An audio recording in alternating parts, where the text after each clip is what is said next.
ಸರ್ಕಾರವನ್ನ ಅಸ್ಥಿರಗೊಳಿಸಲು ಕಾಣದ ಶಕ್ತಿಗಳು ತಮ್ಮ ಕೈಚಳಕವನ್ನ ತೋರ್ತಾ ಇವೆ. ನನ್ನ ಖಾಸಗಿ ಸಂಭಾಷಣೆಯನ್ನ ಎಡಿಟ್ ಮಾಡಲಾಗಿದ್ದು ಅದನ್ನ ತಮಗೆ ಬೇಕಾದಂತೆ ಬಳಸಿಕೊಳ್ಳಲಾಗಿದೆ.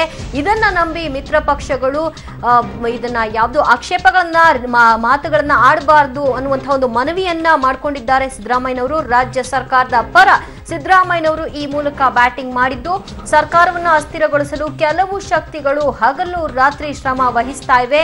ನನ್ನ ಖಾಸಗಿ ಸಂಭಾಷಣೆಯ ವಿಡಿಯೋವನ್ನ ಎಡಿಟ್ ಮಾಡಿ ಪ್ರಸಾರ ಮಾಡಲಾಗಿದೆ. ಇದನ್ನ ನಂಬಿ ಮಿತ್ರ ಪಕ್ಷಗಳ ನಾಯಕರು ಯಾವುದೇ ಪ್ರತಿಕ್ರಿಯೆಯನ್ನ ಕೊಡಬಾರದು ಅನ್ನುವಂಥ ಮನವಿಯನ್ನ ಮಾಡಿದ್ದಾರೆ. ವೈರಲ್ ವಿಡಿಯೋವನ್ನ ನಿರ್ಲಕ್ಷ್ಯ ಮಾಡಿ ಅಂತ ತಮ್ಮ ಟ್ವಿಟರ್ ಖಾತೆಯಲ್ಲಿ ಸಿದ್ದರಾಮಯ್ಯನವರು ಹಾಕೊಂಡಿದ್ದಾರೆ.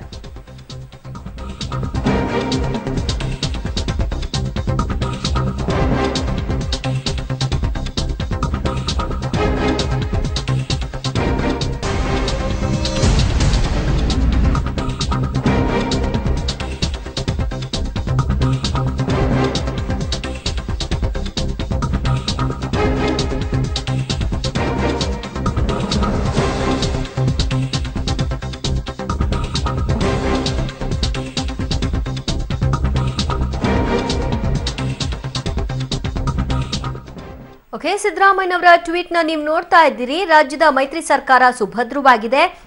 ಇದನ್ನು ಅಸ್ಥಿರಗೊಳಿಸಲು ಕೆಲವು ಶಕ್ತಿಗಳು ರಾತ್ರಿ ಹಗಲು ಶ್ರಮವನ್ನ ವಹಿಸ್ತಾ ಇವೆ. ನನ್ನ ಖಾಸಗಿ ಸಂಭಾಷಣೆಯ ವಿಡಿಯೋವನ್ನ ಹಿಂದಿನ ಮುಂದಿನ ಭಾಗವನ್ನ ಕತ್ತರಿಸಿ ಪ್ರಸಾರ ಮಾಡಿರುವುದು ಪತ್ರಿಕಾ ಧರ್ಮ ಅಲ್ಲ ಅನ್ನುವಂಥ ಹೇಳಿಕೆ. ಅಂದ್ರೆ ಸಿದ್ದರಾಮಯ್ಯನವರ ಪ್ರಕಾರವಾಗಿ ಯಾರೋ ಮೀಡಿಯಾದವರು ಮಾಡಿದ್ದಾರೆ ಅಂತನಾ ಅವ್ರು ಹೇಳ್ತಾ ಇರೋದು? ಹಾಗಿದ್ರೆ ಇವರ ಖಾಸಗಿ ಸಂಭಾಷಣೆಯನ್ನ ಯಾರೋ ಹೋಗಿ ಕದ್ದು ವಿಡಿಯೋ ಮಾಡಿದ್ದಾರೆ ಅಂತನಾ?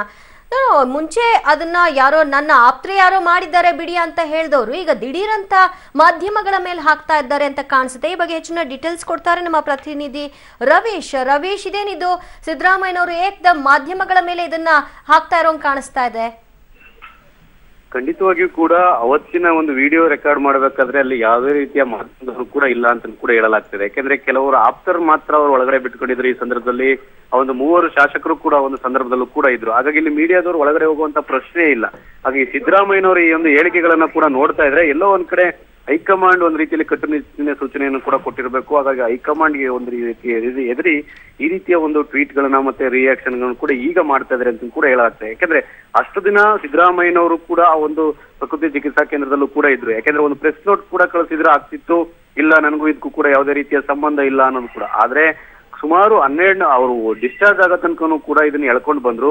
ಇದು ಏಕೆ ಇಷ್ಟು ದಿನಗಳ ಕಾಲ ಎಳ್ಕೊಂಡು ಬಂದಿದ್ದು ಅನ್ನೋದು ಕೂಡ ಈಗ ಸಾಕಷ್ಟು ಚರ್ಚೆಗೆ ಗ್ರಾಸವಾಗ್ತಾ ಇರ್ತಕ್ಕಂಥದ್ದು. ಯಾಕೆಂದ್ರೆ ಈಗಾಗಲೇ ಈ ಹಿಂದೆ ಕೂಡ ಪಬ್ಲಿಕ್ ಟಿವಿ ಪ್ರಸಾರ ಮಾಡಿತ್ತು. ಅಹಮದ್ ಪಟೇಲ್ ಅವರು ಕೂಡ ದೂರವಾಣಿ ಕರೆ ಮಾಡಿ ಅವರನ್ನು ಸಮಾಧಾನ ಪಡಿಸಿದ್ದಾರೆ, ಮತ್ತೆ ಹೈಕಮಾಂಡ್ ಕೂಡ ಎಚ್ಚರಿಕೆ ಕೊಟ್ಟಿದ್ದಾರೆ ಅಂತಲೂ ಕೂಡ.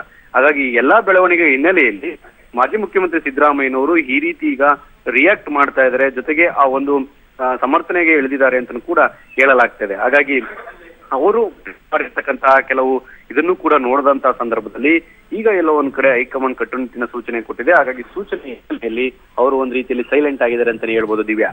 ಎಲ್ಲಾ ವಿಷಯ ಬಂದಾಗ್ಲೂ ಕೂಡ ತಿರ್ಚ್ಬಿಟ್ಟಿದ್ದಾರೆ ಅನ್ನುವಂತ ಸ್ಟೇಟ್ಮೆಂಟ್ ಅನ್ನ ರಾಜಕಾರಣಿಗಳಿಂದ ನಾವು ಕೇಳ್ತೀವಿ. ಆದ್ರೆ ಈ ವಿಡಿಯೋ ಅವರ ಖಾಸಗಿ ಮಾತುಗಳನ್ನ ಅಲ್ಲೇ ಬಂದಂತಹ ಮತ್ತೊಂದು ಮಂದಿ ಯಾರೋ ಒಬ್ರು ಮಾಡಿರ್ತಾರೆ. ಹಾಗಾದ್ರೆ ಸಿದ್ದರಾಮಯ್ಯನವ್ರಿಗೆ ಅವ್ರು ಯಾರು ಅಂತ ಗೊತ್ತಿರುತ್ತೆ. ಬಹಿರಂಗಗೊಳಿಸ್ಲಿ ಅವರು ಮಾಧ್ಯಮದವರ ಅಥವಾ ಅವರ ಪರ್ಸನಲ್ ಅವರ ಯಾರು ಅಂತ ಗೊತ್ತಾಗುತ್ತೆ. ನೋಡೋಣ, ಆ ಸವಾಲನ್ನು ಕೂಡ ಸಿದ್ದರಾಮಯ್ಯನವರು ಸ್ವೀಕಾರ ಮಾಡ್ಬೇಕು ಅನ್ಸುತ್ತೆ. ಥ್ಯಾಂಕ್ ಯು ರವೀಶ್ ನಿಮ್ಮೆಲ್ಲ ಮಾಹಿತಿಗೆ.